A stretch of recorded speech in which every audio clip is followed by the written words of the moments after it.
What is going on, everybody? It's your boy Spencer, and today we're going to be looking at the brand new archetype that was announced, I think, like a week ago from today. That is Draitron, I think it's pronounced. In any case, it's a new take on ritual summoning. It's based off attack points, not levels, which I think is really good, and it synergizes with rituals in general. It's not restrictive at all. It's going through the extra deck and everything. So I'm going to be running through a bunch of duels for you guys. First two are going to be mirror matches. And I've gone through, obviously a lot of changes as I've just started playing it. And no one's really gone too far, although I know there's an FTK. And when I first started playing, people kept quitting. And I was like, I don't think this archetype is like tier 0 out of Anticipate or anything. And then, I found out about that pseudo FTK, basically, where your opponent doesn't play Yu-Gi-Oh! In any case... so my first iteration was a blind go second, which obviously worked out pretty well for me here. And you're able to do hand loops decently well, I would say. It's not perfect, but yeah. So this was not a bad start for sure. Having a card like having access to Trishula, not only that, but being able to loop Trishula multiple times, I think makes a really big difference. Every turn you can Trishula your opponent if you need to, technically, or you can go to other stuff like Lord of Red, which is a really good card. It's, it equals 2 forms of interaction, and I've seen Invoked. I'm sure a lot of people will play because anybody who can play Invoked will, which is basically everyone. I don't know. I haven't tested it out necessarily, but not the biggest fan, to be honest with you. I think it's just okay. Honestly, I think I'd rather play a bunch of hand traps. And there was a time I was playing Brionic, so because Brionic's not dead in your hand if you can't use it, because you can obviously tribute it from your hand. Yeah. My first versions of the deck... Oh no, excuse me, yeah. But for a time I did run Unicore, but like I said, I did this first as a blind go second, and I actually got rid of Unicore. I don't know if you'll see Unicore in this. I got rid of it pretty quickly.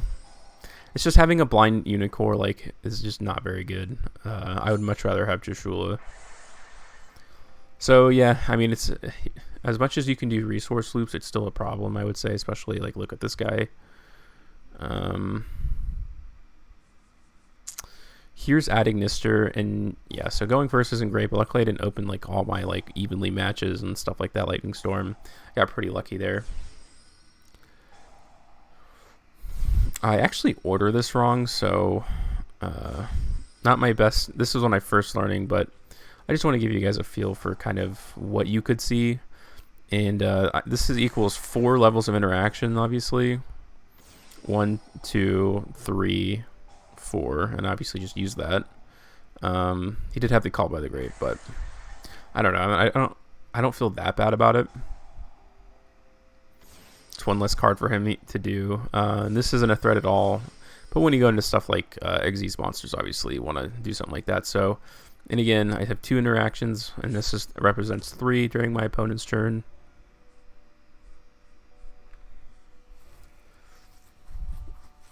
And luckily now I can do a loop. And obviously, Lord of Red isn't just during your opponent's turn.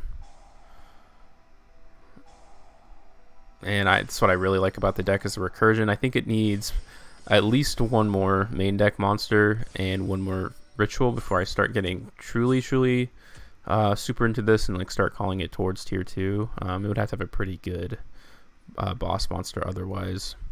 And maybe a Link, that would be pretty cool. Or a rank 1 Xyz, because all of them are rank 1s. And, Konami was pretty specific in saying that in the design of the archetype that you're not restricted from the extra deck. So let's see some extra deck monsters, obviously. I'm sure a lot of people right now will be playing Pot of Extravagance, and you probably will see me run it in this at some point too. I've pivoted outside of that and gone for the draw effects. I mean, for the extra deck, I should say, not the draw effect. So yeah, I just feel like the application for Trishula is just much more much better than in Unicore. Even though I got impermanence there, I don't think it's a huge deal. Very easy to get rid of his Trishula. I always have troubles with Despots, but, you know, in this case, it's not bad at all. I hate this monster. I hate Despot 004. It's an insane plus. So I'm not looking great, but hand looping's pretty good, and in my blind going second, it's all like super about hand traps and, you know, blowout cards like Evenly Matched and Lightning Storm. And I'm eyeing this bad boy here because he can attack all special summon monsters, but my only problem was that this guy would have destroyed him anyways. So Trishula will do, and especially because you can loop Trishula like very easily every single turn, which is probably what I should have done here, but I guess technically going for another ritual is not bad at all, especially in the form of disruption.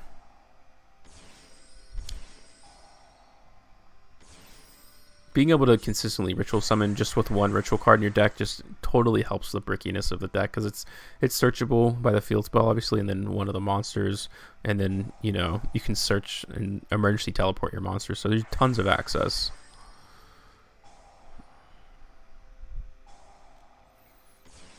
And here we go. It's pretty cool. 3 rituals. Don't see that too often, I would say, in ritual decks. It's kind of like a lot of people, like traditional like Necros, will just go Unicore, kind of disruption pass. Here is a matchup with Galaxy Eyes. I love Galaxy Eyes. I do think there's got to be something better with managing your resources. There needs to be some sort of loop type of card. Afterglow is great, but again, like, you need something to be able to discard off of Galaxy to plus, which I think is the big problem. Like, it just doesn't happen. So pretty darn good opening. Like, I would be so happy. 3 forms of disruption. Let's try to bait that out first. Get it from the Infinity. I'm not sure why he doesn't go trans, but that's okay. And let's see what we can do here. And having, you know, Manju's great. Bait out the second negate and the third. And I made sure I did that because I'm pretty sure it's the only trap card they would play. So now I can actually just grab that back and ritual summon, bring back the boss monster, and attack all these monsters once.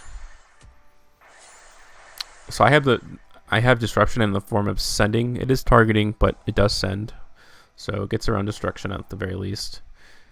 He's going for the top deck of his life. Honestly, doesn't do too bad of a job. Not too worried about that. Now I'm a little worried because he can summon Galaxy Eyes because he's going to search it, but you can't summon it if there's no monsters. All I need to do is literally just summon a monster, and I can attack. Put this one in attack mode and swing for game. So not bad. Definitely can work through negations in the right circumstance. I'm trying to stick pretty casual again. I think this is probably tier 2 or tier 3 right now, but in time, I think when it gets more support, and obviously that'll be some time because we don't have the structure deck yet, or the booster pack, whatever comes in. I think this may end up being a structure deck at some point, but we will see. Yeah, so I would say, you know, maybe a little above the level of Infernoids. I'm trying to bait out everything that I can, which isn't too bad, especially because you can loop pretty easily. And these are all special summon monsters, so I feel pretty comfortable about that. And he kind of saw where it was coming from, especially because you can't negate, which is like the magical meltdown of rituals now. It's unfortunate this deck doesn't synergize with what's it called? The archetype that ritual summons with ritual monsters. It's going to kill me. I'll think of it in a second. Megalith. I think that's what it's called. The Megalith archetype. So, looks like we're going to a blind second against Shadal's. And yeah, you could see did use Unicore for a time. It's not terrible, but people are able to special summon extra deck monsters so easily now. And even if their effects are negated, they can pretty easily hop over that 2300 mark.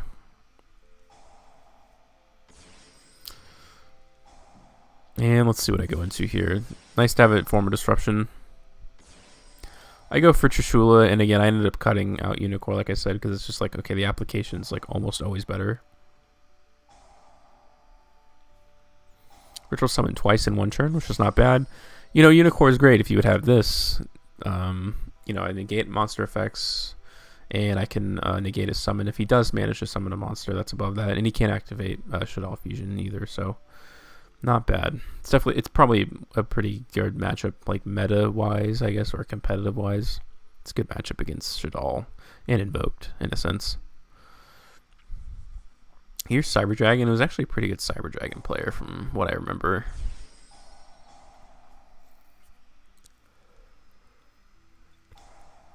It's just funny how Galaxy Soldier works better in Cyber Dragon than it does actually in Galaxy Eyes. Which is not what the intention was, I'm assuming. So I'm thinking, okay, Cyber Dragons play Overflow. Let's see what we can negate out here. Get that off, which is nice. I don't mind, you know, blind firing that because it can get back to my hand very easily. Boom. Especially, and this, it works so well with old ritual monsters because levels don't matter. So as long as you have two, even if you use the effect to decrease, yeah, I think you realized. Even if you use the effect to decrease the Draitron, it's usually enough for most monsters, just probably not the boss monster, which is situational. Good, but situational for sure. Here's Dinos. And opening triple Babysaurus, I guess, is not ideal. And yeah, like I said, or I think I mentioned earlier, it is definitely possible to run Pot of Extravagance if you want to go pure ritual. And it is an option, and there will be people who do it that way, but I just didn't. I'm able to set myself for next turn. Also, this increases attack points too, so might as well get it in there now. He top decks a Starring Mirror Force, and I think I walk right into it like a goof. See, if I had Trishula here, that this would be game. Well, unless I called it wrong, but... And here's the meme of the deck. Yep. So, for a long time, I was using number 78. And just the entire extra deck was numbered monsters. And you can just blind fire it during your opponent's turn and hope the interaction works. I don't do that anymore, but it is an option. It's not the worst option in the world either, I would say, personally. It could equal the third piece of interaction during your turn if you need it, but...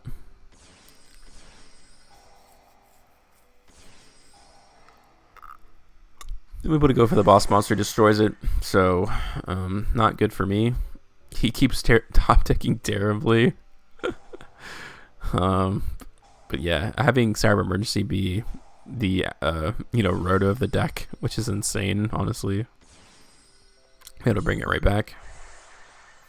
And I have technically two pieces of interaction, and I know I don't want that to go off, especially it's a 1-up, so I feel pretty comfortable. And he finally gets that Ultimate Conductor off, but shuffle it right back into the deck. And I was like, okay, I doubt this is a defensive monster with over 2,000 attack, so I'm able to swing in there. Here's Dark World. Here's that blind. I don't know what is happening with Pot of Duality. What a random card. It's like completely based off special summoning, but it's just interesting if anything. Luckily I was able to fire that off before his Dinomischus does damage to me. Would have like effectively ended my turn, so yep, you can fire off number 78 during your opponent's turn. I get a spell and trap negation, so, and I can avoid destruction. So it's a funny card, man. I do wish that it stuck to the field. It does destroy itself. Like, even though he destroyed me by battle, if it didn't have that destroyed at the end of the turn it was summoned, I think would be pretty decent actually. And this is a great showcase, and one of the reasons I really saved this duel. These effects have nothing to do with skill drain, which is insane. They either activate from the hand or graveyard, and it's like conditional. So As long as you meet the summoning condition, you can activate the effect, or use the effect, I should say. And honestly, I'm at way more of an advantage than he is under skill chain with a 4,000 attack monster. It's almost like he's doing me a favor. And just like last time, just able to swing for game. So that was hilarious. Here is... Ooh, that is not... We're not Dragoonity. Here's Necroz, which is super interesting.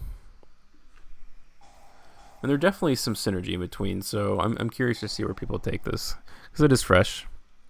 Get the Ashen is obviously enough. I just think this is like the best version of a ritual deck that you can have now. So I'm able to grab the boss monster, and I know since he's playing Necroz, like, yeah, his extra deck probably isn't that important, which it looks like he actually does invest a little bit, but not so much where I should be worried about it. And this is not bad, especially because I'm hoping to go for game, and I hit another 78. It's like, ugh, that's disgusting, because that would have been it. Basically, if I had drawn any of these, here's the game, here's close to game. So in reality, I should have saved it for my opponent's turn, but I got really greedy. So he's able to live another turn. I'm going to go for the resource loop here.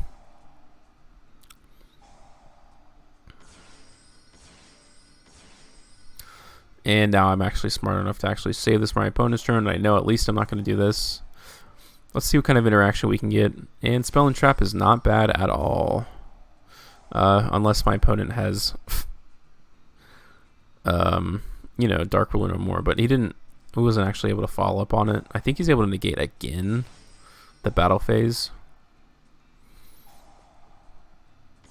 Let's go for a loop here. And I do Unicore because I guess why not? It's another body on the field. And in case he does doing this, you know, it's decent enough. So I'm able to just kind of outplay him a little bit. And plus I have, you know, interaction enough to be happy with. Here's a matchup against Relinquished.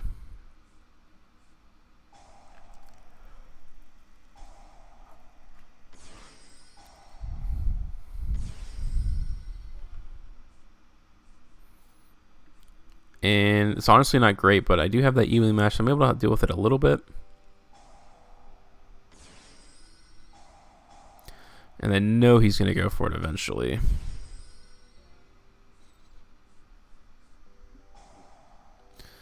And actually, I think Relinquish can be good if you open right, but this would be great. I hope they put this in the next structure deck voting contest. So yeah, the Lightning Storm obviously is pretty helpful, and especially when you're able to do some loops.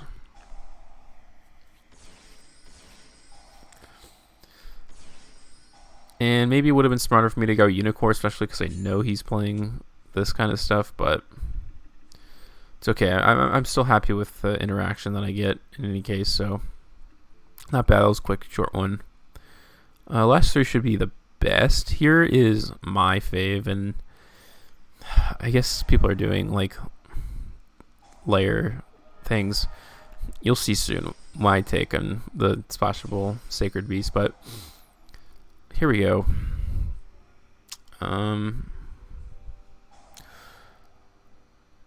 Yeah, so that Lightning Storm is just insane. It's so expensive. So yeah, let's go here. Gonna be able to ritual summon at least once. Not bad. I hope they get one that like negates, like you can banish 2,000 and negate for every 2,000. You know, give it some sort of like pseudo Appaloosa, like you can negate monsters from your graveyard, like 2,000 equals 2 negates. I don't know if it'll be exactly like that, but that'd be pretty cool. And hopefully I'm able to go for game here, and I feel really good about that summon actually. So it's not impossible. I mean, there is application for it if you want to build your extra deck that way and then have Pot of Extravagance. Don't think it's a bad idea, honestly. Maybe not most optimal, but definitely surprising enough to maybe sneak you a game. Here's Tenyi.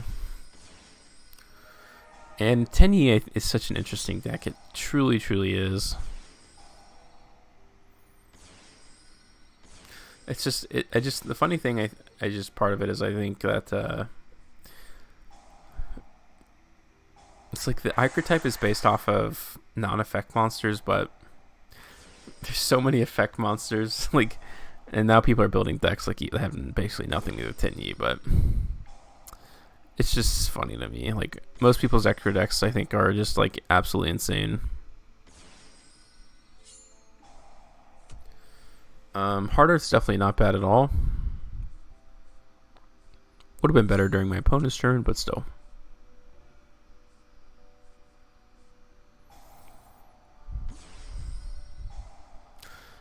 And that was a great little top deck there. I can grab Trishula, which is going to be very helpful. Especially because he's got that nasty, nasty Vanities Ruler in his hand. And the Unicorn, or Trishula, is just such a nasty card against Tenyis because you're able to, like, circumvent the graveyard effects, the ones that you don't want. Last duel for you guys today against zombies. Not a bad, you know, semi-competitive. Maybe this is in the same tier as zombie, especially like the most optimal version of the deck for sure. Once that's kind of figured out. Not a bad to banish that Glow Bloom. Able to draw a card. Add that back to the hand, and not much, but he's kind of bricky too, especially when you top deck that Glow Bloom. But so I'm just kind of hanging on here, especially because I can't Ritual Summon with this ugly piece of garbage. Luckily, I had another copy of Drayton, the Field's Bow, whatever. So I was able to set it and then activate Lightning Storm. That'd normally be Twin Twisters. Or like Cosmic Cyclone, something like that. And I don't want him to get any graveyard effects. And luckily, I am playing around Super Poly, even though I didn't know he had it. But yeah, guys, that's going to do it. I'm going to show you a new version of the deck tomorrow. So be tuned for that. Let me know what you guys think about the Drayton archetype. Other than that, guys, that's going to do it for tonight, and I'll see you next time.